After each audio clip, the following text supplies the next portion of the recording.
El Salvador's history is pretty heavy, with violence being a major theme, especially during those brutal gang wars that led to sky-high murder rates and tons of people being displaced. Understanding this backstory is super important if we want to tackle the challenges the country faces today. Moving on, El Salvador's got some serious geopolitical juice thanks to its prime location, linking Central America to the Pacific Ocean and the Panama Canal. This spot plays a huge role in global trade and has kept the United States interested in the region for a long time.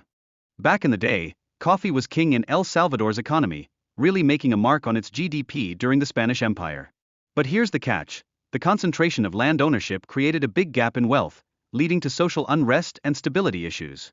The grip on power by just 14 families since 1821 fueled this inequality and left many people feeling pretty frustrated.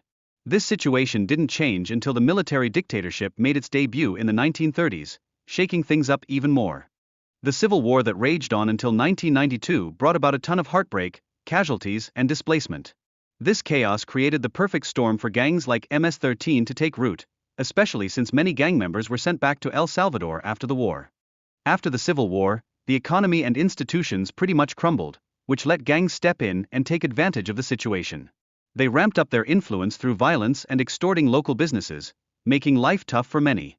Even though there were laws branding gangs as terrorist groups and some serious penalties for their members, crime rates didn't budge. This really shows how the government struggled to regain control and address the ongoing issues. Then came Nayib Bukele, who found fame by taking a hard line against the government's lackluster response to crime. He put forth a zero-tolerance policy aimed at tackling gang violence, hoping to change the narrative for his country. When Bukele stepped into office, he hit some roadblocks in trying to score a loan from the US. But he managed to get the funds needed to build a supermax prison and call in the military, pushing his agenda forward. With the special emergency bill, government forces got the green light to arrest folks without a trial for a whole 30 days, sparking some serious worries about human rights. This measure didn't just last a short while, it got extended multiple times, impacting thousands of lives. Thanks to all these tough policies, El Salvador saw a drastic drop in murder rates, making day-to-day life feel a lot safer. People are now able to go about their business without constantly fearing gang violence.